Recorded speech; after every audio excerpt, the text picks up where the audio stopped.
Welcome to a very special surprise episode of the Farmer Wants a Wife After Party.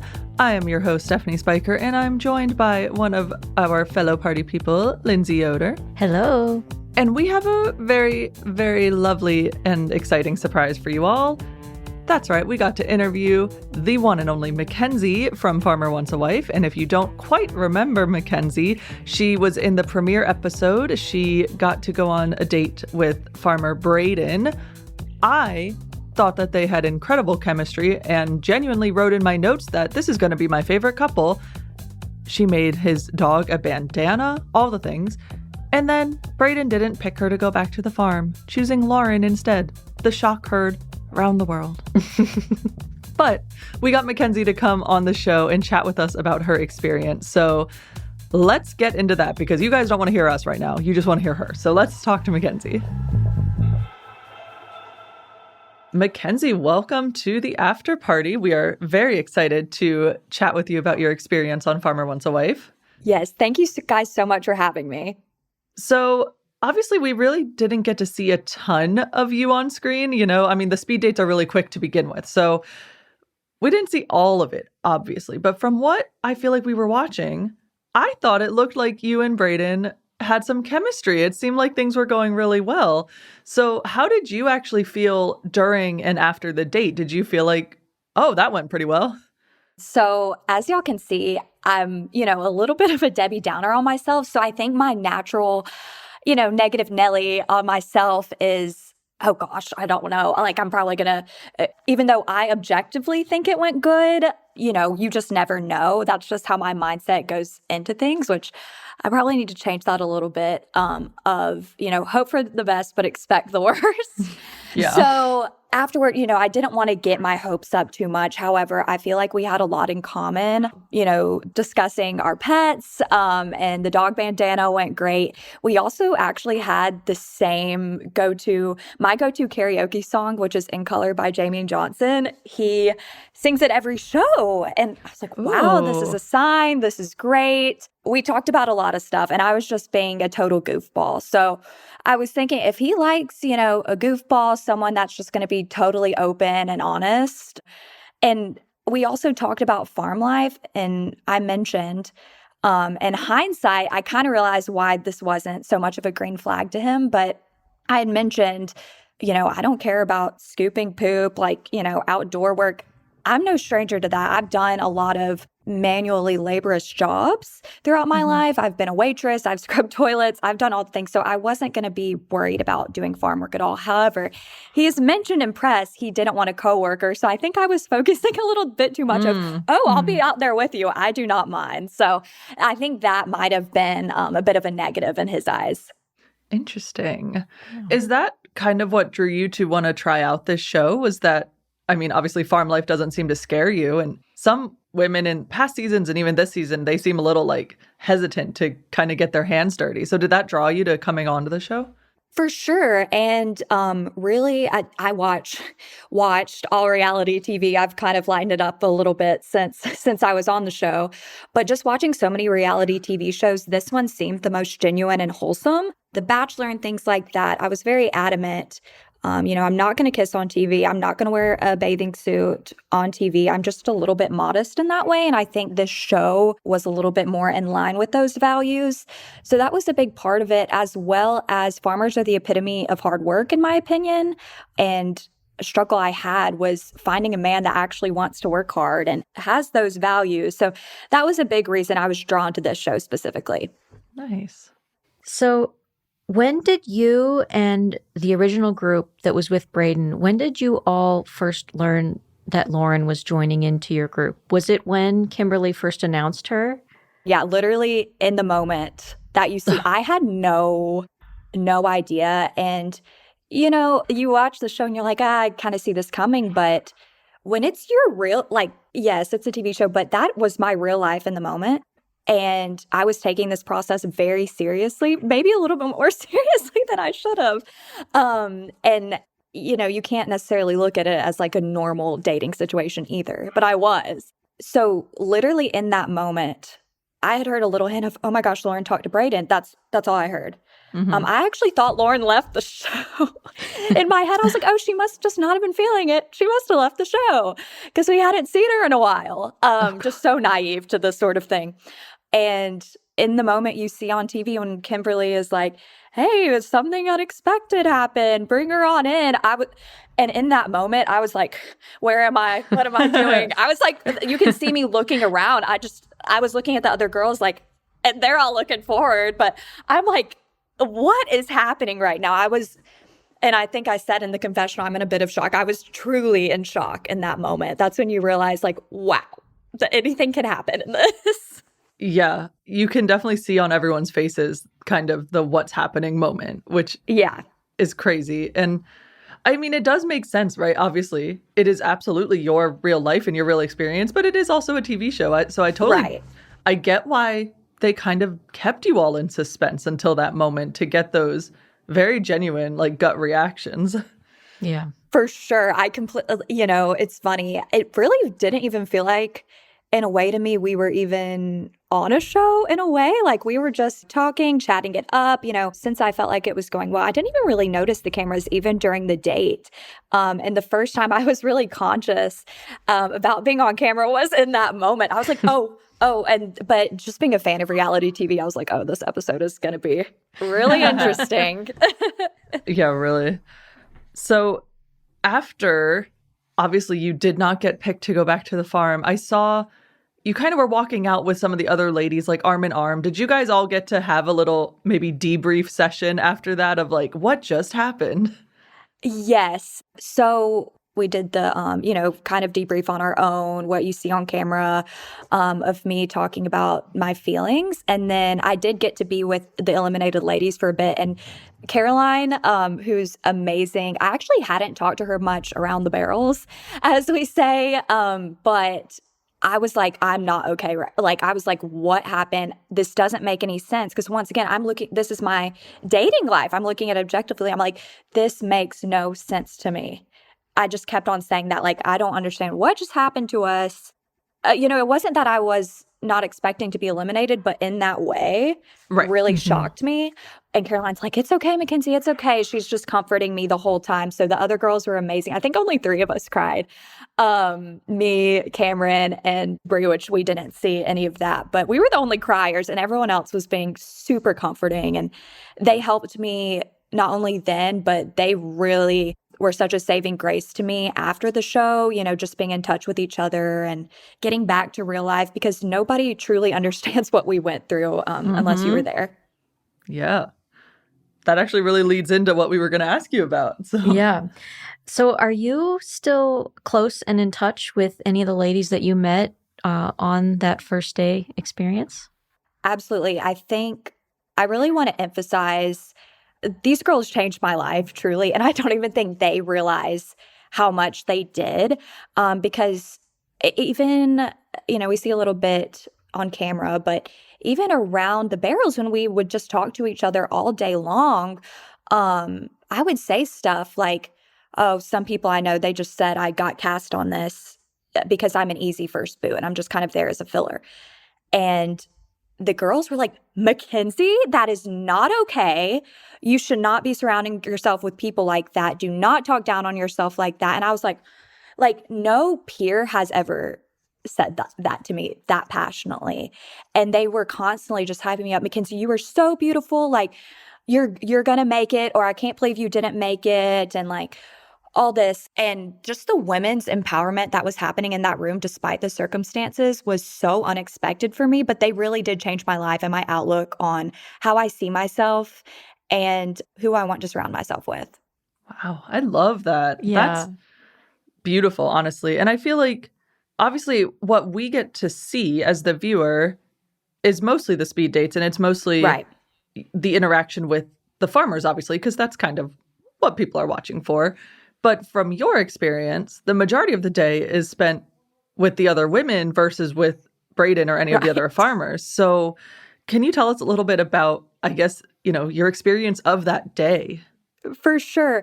And that's so true. Everyone asked me when I got back, they were like, I mean, what all did you talk about with the farmer? I was like, it was literally only 10 minutes. My experience was the girls, and you were really around those barrels chatting it up all day as people go in and out of their dates. And no phones either. So you get to talk to these girls and get to know just so much of their life stories.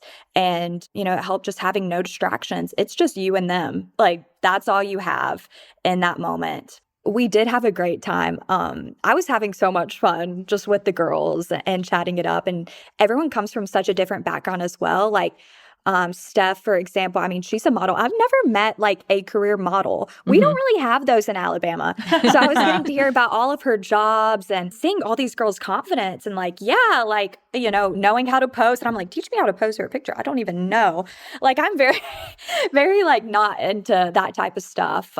So I learned a lot from them also, but I was also a nervous wreck. You can probably tell I'm an extremely anxious person, and I was so nervous all day. I was not my best self at some points, just like being taken over due to nerves. So that was a big part of it. But I think the positives overshadowed that. I mean, I can't imagine anyone going through this would not have some sort of nerves and anxiety, right? Like, especially if you're not used to being on camera and just all the things that go along with filming a TV show. Like, that's got to be nerve-wracking for anyone. Absolutely. I live a very normal life. I work a 9-to-5 corporate job. I'm not used to being around cameras or, any of this hair and makeup and getting mic'd up and all this stuff. So yeah, it was just overall very different for me. But yeah, it was a great experience. My only follow-up was I was wondering how much you all co-mingled with ladies who were there for other farmers as opposed to just your own farmer. Me personally, I mainly talk to girls from our farm just because that's just who you were literally like in the vicinity of, as well as, when we weren't at the barrels, that just so happened to be who I gravitated towards. I did make some friends at the other barrels. Some people I just didn't talk to just because we weren't in the same area at the same time. But I would say I got to talk to pretty much everyone at points except for like maybe 3 or 4 people. So I covered pretty solid ground on getting to know people. And everyone I met was just amazing. So that's awesome. Great. So you talked about your own self-confidence issues on the show. And I know you kind of already mentioned this a little bit in this conversation. But, that's something a lot of women can relate to, is having that insecurity sometimes. So how has this journey affected you in that way? How are you feeling now after going through this process? Yes, as mentioned, this experience really did change my life. In many ways, I went into this, and it's funny, I actually texted my therapist yesterday and I said, did you watch? You're probably not very happy with me because this is exactly what we talked about before going in that I was going to struggle with. So, I created various exercises for myself that I wrote down of like, write down affirmations, practice these breathing exercises, look at things. I'm really bad about just looking at things unrealistically, or I think the term is doomsday thinking or catastrophizing situations. And a lot of that was how I saw myself as well, of going to an extreme point of, I didn't get chosen. I must be so hideous. That date must have been horrible. I go to an extreme point in my head. So that was something I was struggling with going into it, in my regular life, with work, with my dating life previously, with friends. That's just something my mind automatically goes to. And after this experience, I think, one, just being surrounded by people that are I need a lot of reassurance. And these girls were reassuring me of what was factual and what was the real situation, instead of me completely getting into my head and going to an extreme point. And when I got back, I really took that to heart, and also, still going to therapy every single week, explaining my experience and how I felt and working through those emotions. I think this just matured me overall a lot, getting to know these people and taking an experience that happened to me and knowing exactly what I need to work on. Yeah, that's awesome. I mean, to use this for further growth is pretty beautiful, I think. So, Yeah. which, I think you've kind of already answered this question, but I'm going to ask it anyway. So obviously, maybe Farmer Wants a Wife and your full experience wasn't quite what you were hoping for going into it. But are you glad that you kind of took that leap of faith and decided to go on the show? 100%. This was a once in a lifetime opportunity. And a lot of people, once again, I'm from Alabama. People don't do this. Like, I think Hannah Brown from The Bachelorette is our claim to fame in terms of the reality TV space. But my family literally was like, the devil's in Hollywood. Don't go on a show. You know, they're very much that type. People like, we do not want spotlight. So this was a huge leap of faith. People were definitely questioning my decisions. My mom thought it was a scam pretty much up until I left. And I took that leap of faith and it changed my life. And I didn't think I was going to be on the first episode at all. And I was like, oh, I'll just continue my normal life. And I'll probably be shown a little glimpse. Like you see a lot of the girls, like one little second, maybe handing over the bandana, and that's it. I didn't realize I would have this whole story of my insecurities come across. And for a minute there, whenever I was watching in the moment, I was like, oh no, why is this on there? I don't even remember saying this. Oh gosh, freaking out. But the fact that so many women have messaged me and said that they feel the same way and they felt so seen by my story, I think just that in itself makes it beyond worth it. Oh, that's awesome. Yeah. Yeah. Have you gotten a lot of positive feedback? I mean, I know obviously we talked about how much we loved you on your tiny, like 15 seconds of fame. So have you gotten a lot of other maybe like social media call outs or anything like that? Yes, for sure. And once again, I really appreciate you guys because I know you guys tell it like it is. Like y'all are going to tell your honest opinion. And whenever I was listening and I got to my part, I was like, oh God, what are they going to say? What are they going to say? And the fact that you guys had all positive things to say, I was like, oh my gosh, I made it now. But yes, I've been getting so many messages from young women that feel the same way. I've been getting, so many things like, oh, he made a huge mistake. You were my favorite. I can't believe he didn't choose you. So it's all very validating. I appreciate all of it greatly. And I just hope I can be an example to young women. And I hope that I can continue. I'm not much of a social media poster, but I'm trying to figure out ways I can continue this story of this is where I was and this is where I am now. I also volunteer with sorority women in my town. So I do work with a lot of young women and already, and a lot of them have messaged me saying, I feel the same way. So I just hope that this will make a difference in people's lives, even though my time on the show was short-lived. Yeah, I think we all really appreciated just like you were vulnerable and open about a very real struggle. And I honestly, all three of us ladies in the room, when we were watching the episode, and you had mentioned that like you had struggled with that insecurity. I remember a couple of us looked at each other and we're like, oh my gosh, she's so beautiful. Like, how does she struggle with that? But then it's a good reminder that it really doesn't matter the external. Like we all can struggle with feeling confident in ourselves. So yeah, bravo for being open about that. And I'm really happy to hear that everything has turned out so well for you. Yes. Thank you guys so much. And yes, and everyone is saying, you're so beautiful. How could you possibly feel that way? And yes, like while you might see something on the outside, I think a lot of it is really old wounds as well that, something, especially just growing up, girls are mean. Yes. And something that was maybe said to me maybe 10 years ago, I might not think day to day it affects me, but those wounds were deep down there. And the whole process of the show brings that vulnerability up to the surface. And that's exactly what played out there, was a lot of old wounds resurfacing. But it's helped me address them head on from this point. Yeah, that's awesome. So I do feel like I have to ask, are you still watching the remainder of the season? Before that episode aired, I was really unsure. I think when filming was still going on, right after I just left, I had icky feelings about it. Like, I'm going to feel FOMO, of course, because I really did want to work on a farm. Unlike most, that's the reason why I wanted to go. I wanted to see how much manual labor I could do, which might be crazy. So I was like, I'm going to feel so much FOMO.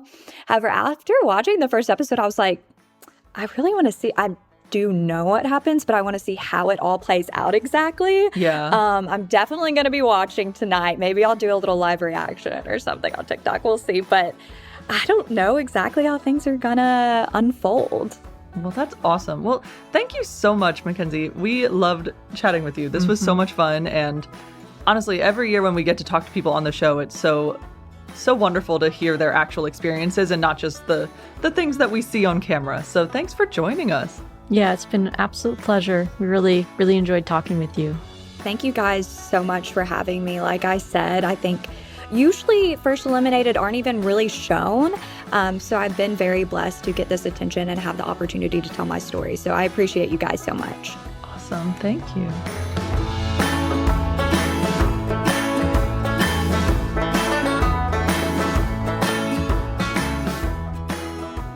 I'm really glad that she is like thriving post this experience.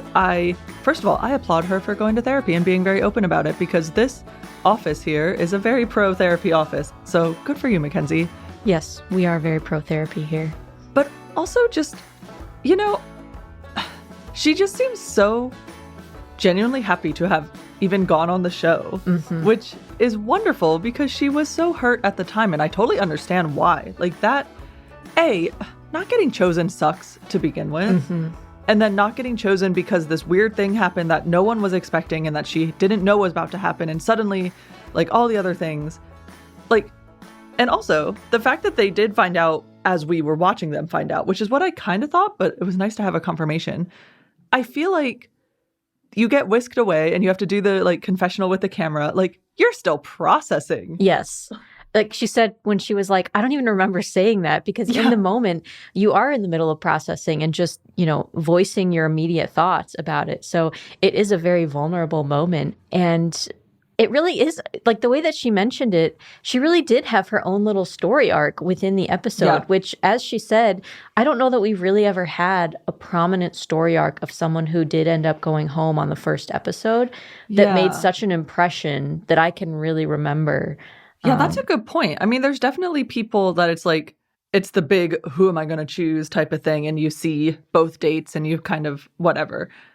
But I think you're right that her story is memorable and it connected with a lot of people. And I don't know, I think that's just something to be said for who Mackenzie is as a person, that in such a short amount of time, because I actually went back and rewatched just her scenes in the like premiere. And I had, in my head, set aside, 15 minutes to go back and do this. Within a minute, I had seen it all. Like, you know, she's in such a short amount of it, but yet she made such an impact on people. Yeah. I think it really goes back to her being very honest. Because, you know, even the reactions that are maybe sometimes a little bit more like entitled or offended, you can understand why people would feel that way, because they're dealing with rejection and again, it doesn't feel good. But to be very open about not feeling so confident, because so many of the women come off on the show as being like, you know, I know what I want. I know who I am. I know my worth, which again, go girl, like good for you. But not everyone actually feels that way. And so I think she made such an impression because that authenticity came through. And like you said, I'm just so happy to see that like the entire experience, while I'm sure it was painful in the moment, seems to have been just, like she said, life-changing for her and for other people. So I think it's great to decide, you know, I'm going to go out on a limb. I'm going to go do this thing that I never in my wildest dreams thought I would go, joining a reality dating show. Her mom thought it was a scam. That's so funny. It is really funny. And also an understandable concern, you know, like there's scammy things out there. But then to just say, you know what, I'm going to go for it. I'm going to be open and honest. I'm going to be authentic about how I'm feeling and take the best that I can take from it, no matter what. And I just think that's a great way to go through life. No matter what you're doing, take the best that you can take from it, learn from it.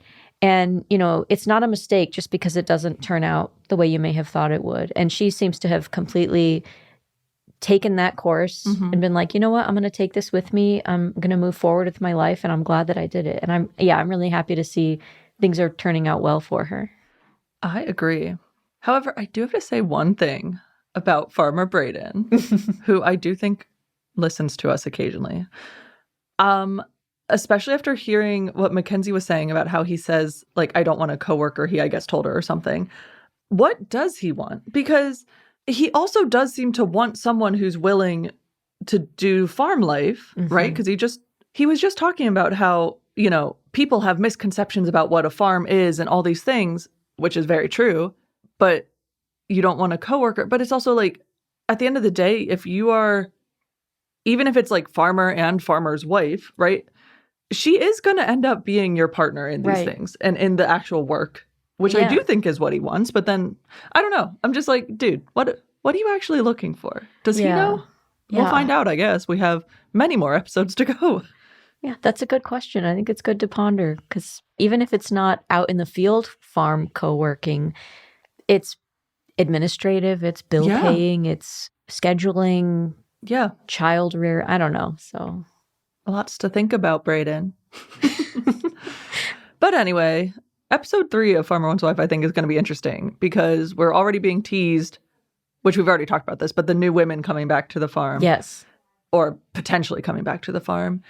And I know that this will never be, but my wish is that Mackenzie will show up surprising us in episode 3 and coming back. But I don't think that's the case. No, sadly. But anyway, we'll still be watching, even though Mackenzie will not be gracing our screens anymore. And she'll be watching along with us, so. That is true. She's in the watch party. She's an honorary after party. Honorary party, people. Anyway, to all of you, thank you for listening to our little surprise drop. We hope you enjoyed it. We love a good surprise, so hope you guys did too. Hopefully, as the season goes on and after the season ends, we'll have maybe some more special guests that join us on the show. That's always the hope. Fingers crossed for that. If you guys want to share any of your thoughts about how the season's going or to share how much you also love Mackenzie, you can email us at afterparty@lancasterfarming.com. Please follow us on social media at Lancaster Farming if you'd like. We do post some Farmer One's Wife content over there. And yeah, we'll be back for our regularly scheduled episode to talk about Farmer One's Wife episode 3 coming up next week. And I think that's about it. Thank you guys for listening. We'll party with you soon. I'm Stephanie. And I'm Lindsay. Okay, bye. Bye.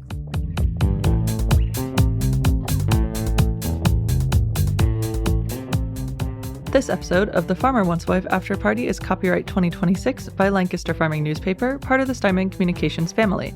It was written by Stephanie Spiker, it was produced by Eric Herlock, and it was mixed by Justin Berger. Original music by Eric Herlock. Additional music by Epidemic Sounds.